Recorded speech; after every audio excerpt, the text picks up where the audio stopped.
मुख्यमंत्री के रूप में अयोध्या जाने से विवाद खड़ा होगा।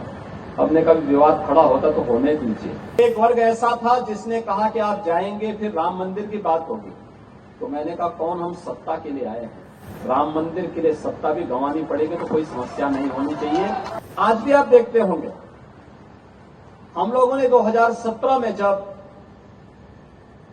अयोध्या में दीपोत्सव के आयोजन को आगे बढ़ाया था, हमारे मन में एक ही बात थी और वो बात यही थी कि कैसे भी हो अयोध्या को उसकी पहचान मिलनी चाहिए, कैसे भी हो अयोध्या को उसकी पहचान मिलनी चाहिए, अयोध्या को वो सम्मान मिलना चाहिए जिसका वो हकदार होना चाहिए।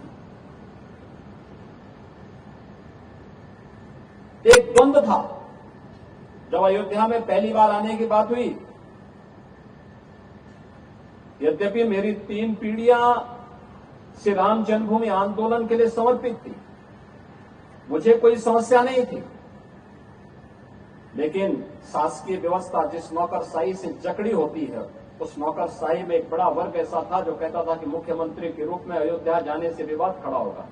हमने कभी विवाद खड़ा होता तो होने दीजिए, लेकिन अयोध्या के बारे में कुछ सोचने की आवश्यकता है। फिर एक वर्ग ऐसा था जिसने कहा कि आप जाएंगे फिर राम मंदिर की बात होगी, तो मैंने कहा कौन हम सत्ता के लिए आए हैं, राम मंदिर के लिए सत्ता भी गंवानी पड़ेगी तो कोई समस्या नहीं होनी चाहिए। और हम लोग उस समय फिर इस कार्यक्रम के साथ जुड़े। मैंने से 19 अवस्थी से कहा, मैंने कहा बस चुपचाप जाकर के देखो दीपोत्सव का कार्यक्रम कैसे हो सकता है। और वे यहां आए, उन्होंने यहां सर्वे किया, उन्होंने कहा दीपोत्सव का आयोजन होना चाहिए। मैंने कहा मैं जाऊंगा, दीपोत्सव करते करते बीच में फिर राम मंदिर की बात उठेगी तो इसको क्या करेंगे। उन्होंने कहा नहीं, कार्यक्रम हो इसके बारे में हम सबसे बात करते हैं और सबका सकारात्मक भाव हो। और आज आप देख रहे होंगे दीपावली के एक दिन पहले अयोध्या का दीपोत्सव अयोध्या का एक फेस्टिवल बन गया, एक पर्व बन गया है। लाखों की संख्या में श्रद्धालु आते हैं और मैं मानता हूं यह शुरुआत थी अयोध्या में राम जन्मभूमि बनने की शुरुआत थी, राम जन्मभूमि की आधारशिला रखने की एक शुरुआत थी।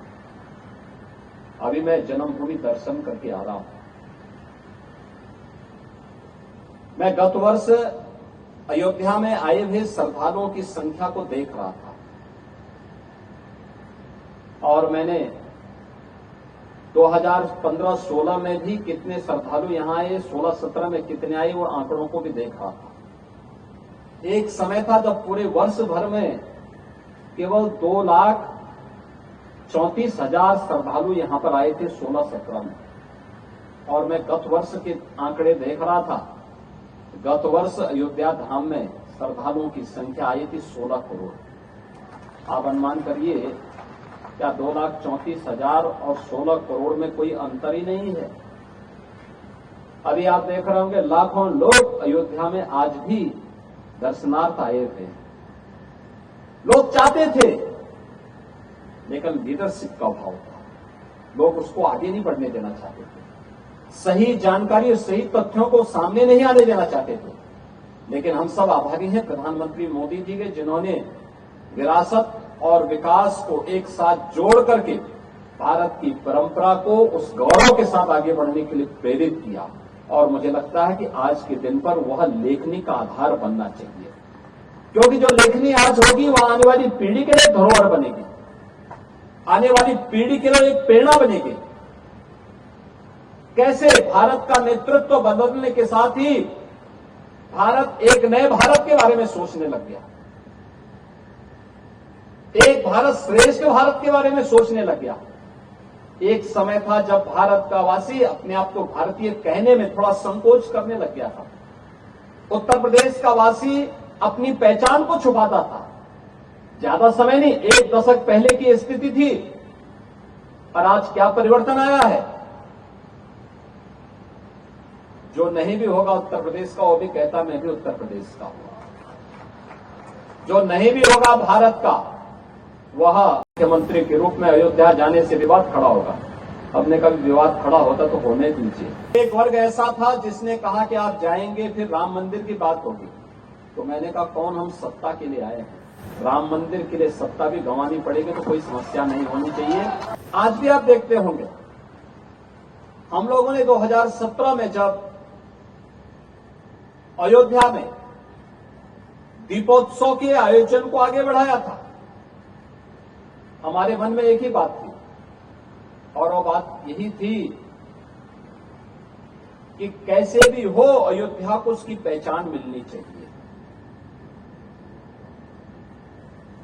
कैसे भी हो अयोध्या को उसकी पहचान मिलनी चाहिए, अयोध्या को वो सम्मान मिलना चाहिए जिसका वो हकदार होना चाहिए।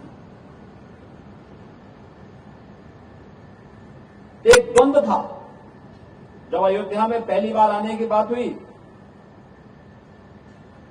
यद्यपि मेरी 3 पीढ़ियां श्री राम जन्मभूमि आंदोलन के लिए समर्पित थी, मुझे कोई समस्या नहीं थी, लेकिन शासकीय व्यवस्था जिस नौकरशाही से जकड़ी होती है, उस नौकरशाही में एक बड़ा वर्ग ऐसा था जो कहता था कि मुख्यमंत्री के रूप में अयोध्या जाने से विवाद खड़ा होगा। हमने कहा विवाद खड़ा होता तो होने दीजिए, लेकिन अयोध्या के बारे में कुछ सोचने की आवश्यकता है। फिर एक वर्ग ऐसा था जिसने कहा कि आप जाएंगे फिर राम मंदिर की बात होगी। तो मैंने कहा कौन हम सत्ता के लिए आए हैं, राम मंदिर के लिए सत्ता भी गंवानी पड़ेगी तो कोई समस्या नहीं होनी चाहिए। और हम लोग उस समय फिर इस कार्यक्रम के साथ जुड़े। मैंने से 19 अवस्थी से कहा, मैंने कहा बस चुपचाप जाकर के देखो दीपोत्सव का कार्यक्रम कैसे हो सकता है। और वे यहां आए, उन्होंने यहां सर्वे किया, उन्होंने कहा दीपोत्सव का आयोजन होना चाहिए। मैंने कहा मैं जाऊंगा, दीपोत्सव करते करते बीच में फिर राम मंदिर की बात उठेगी तो इसको क्या करेंगे। उन्होंने कहा नहीं, कार्यक्रम हो इसके बारे में हम सबसे बात करते हैं और सबका सकारात्मक भाव हो। और आज आप देख रहे होंगे दीपावली के एक दिन पहले अयोध्या का दीपोत्सव अयोध्या का एक फेस्टिवल बन गया, एक पर्व बन गया है। लाखों की संख्या में श्रद्धालु आते हैं और मैं मानता हूं यह शुरुआत थी अयोध्या में राम जन्मभूमि बनने की शुरुआत थी, राम जन्मभूमि की आधारशिला रखने की एक शुरुआत थी। अभी मैं जन्मभूमि दर्शन करके आ रहा हूं। मैं गत वर्ष अयोध्या में आए हुए श्रद्धालुओं की संख्या को देख रहा था और मैंने 2015-16 में भी कितने श्रद्धालु यहां आए, 16-17 में कितने आए, वो आंकड़ों को भी देख रहा था। एक समय था जब पूरे वर्ष भर में केवल 2,34,000 श्रद्धालु यहां पर आए थे 16-17 में। और मैं गत वर्ष के आंकड़े देख रहा था, गत वर्ष अयोध्या धाम में श्रद्धालुओं की संख्या आई थी 16 करोड़। आप अनुमान करिए क्या 2,34,000 और 16 करोड़ में कोई अंतर ही नहीं है। अभी आप देख रहे होंगे लाखों लोग अयोध्या में आज भी दर्शनार्थ आए थे। लोग चाहते थे, लेकिन लीडरशिप का अभाव था, लोग उसको आगे नहीं बढ़ने देना चाहते थे, सही जानकारी और सही तथ्यों को सामने नहीं आने देना चाहते थे। लेकिन हम सब आभारी हैं प्रधानमंत्री मोदी जी के, जिन्होंने विरासत और विकास को एक साथ जोड़ करके भारत की परंपरा को उस गौरव के साथ आगे बढ़ने के लिए प्रेरित किया। और मुझे लगता है कि आज के दिन पर वह लेखनी का आधार बनना चाहिए, क्योंकि जो लेखनी आज होगी वह आने वाली पीढ़ी के लिए धरोहर बनेगी, आने वाली पीढ़ी के लिए एक प्रेरणा बनेगी। कैसे भारत का नेतृत्व बदलने के साथ ही भारत एक नए भारत के बारे में सोचने लग गया, एक भारत श्रेष्ठ भारत के बारे में सोचने लग गया। एक समय था जब भारत का वासी अपने आप को भारतीय कहने में थोड़ा संकोच करने लग गया था। उत्तर प्रदेश का वासी अपनी पहचान को छुपाता था। ज्यादा समय नहीं, 1 दशक पहले की स्थिति थी, और आज क्या परिवर्तन आया है। जो नहीं भी होगा उत्तर प्रदेश का, वो भी कहता मैं भी उत्तर प्रदेश का हूं। जो नहीं भी होगा भारत का, वह